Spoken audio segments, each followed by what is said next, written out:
በአውሮፓ ሊጎች ከተጠናቀቁ በኋላ ቀጥሎ የሚጠበቀው የተለያዩ የተጫዋቾች ዝውውር ሲሆን እነዚህን የተጠናቀቁ የተጫዋቾች ዝውውር እያነሳን አብረናችሁ እንቆያለን። ከኳስ ተራ ቻናል ጋር አብራችሁ ከማንቸስተር ሲቲ በመነሳት በቀጣዩ የክለብ የዓለም ዋንጫ በፊት ቡድኑን ለማጠናከር ፔፕ ጋርዲዮላ እንዲሁም ስፖርቲንግ ዳይሬክተሩ ሁጎ ባያና ቡድኑን ለማጠናከር በሰፊው እየሰሩ ይገኛሉ። በዚህም ከክለቡ የሚለቁ አንጋፋ ተጫዋቾችን ለመተካት በሰፊው እየተንቀሳቀሱ ነው።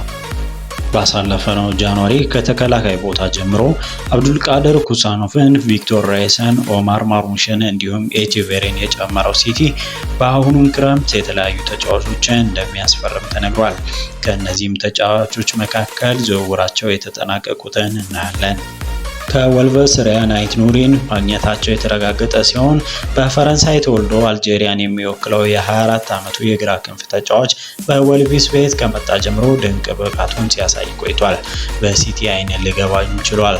ተጫዋቹ ባሳለፍነው የውድድር ጊዜ 41 ጨዋታዎች ላይ በመሳተፍ 5 ግቦች እንዲሁም 7 ለግብ የሚሆኑ ኳሶችን አመቻችቶ አቀብሏል። ለዚህም ዝውውር ሲቲ ከ37 ሚሊዮን ዩሮ በላይ እንደሚያወጣ ሲገለጽ የሕክምና ምርመራውን አድርጎ ሲቲን ተቀላቅሏል። ሁለተኛው የሲቲ ፈራሚ የሊዮኑ የፈረንሳይ ኢንተርናሽናል ሪያን ቸርኪ ሲሆን ተጫዋቹ ከኦሎምፒክ ሊዮን በ35 ሚሊዮን ፓውንድ እንዲሁም የተጫዋቹ ብቃት እየታየ በሚጨመር ክፍያ ሲቲን የተቀላቀለ ሁለተኛው ተጫዋች ነው። በሊዮን 12 ግቦች እንዲሁም 20 አሲስቶችን ማስመዝገብ የቻለው አጥቂው ከፈረንሳይ ጋር በቅርቡ በኔሽንስ ሊግ ጨዋታዎች ድንቅ ብቃቱን ሲያሳይ ተመልክተነዋል። ሲቲን የተቀላቀለው ሶስተኛው ተጫዋች የኤሲ ሚላኑ ቲያን ራይንደርስ ሲሆን ይህ ኔዘርላንዳዊ ከዜድኬ አልካማር ወደ ሚላን ከመጣ ጀምሮ ድንቅ ብቃቱን ሲያሳይ ከርሟል። የ26 ዓመቱ ኔዘርላንዳዊ በሴንትራል ሚድፊልደር ቦታ ሲቲን በእጅጉ እንደሚያሻሽለው ይጠበቃል።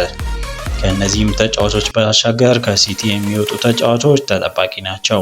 ለጊዜው ከተረጋገጡት መካከል ለ8 ዓመት በሲቲ ቤት የቆየው በረኛው ስኮት ካርሰን ውሉን በማለቁ ክለቡን ለቋል።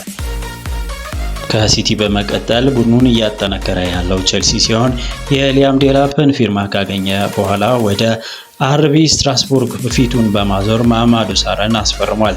ይህ የ19 ዓመት ተከላካይ ለቼልሲ 8 ዓመት የሚያቆየውን ኮንትራት የፈረሰ ሲሆን ፈረንሳዊው ለሳልዝቡርግ በዚህ ዓመት 19 ጨዋታዎች ላይ ተሳትፎ ጥሩ አቋሙን ማሳየት ችሏል።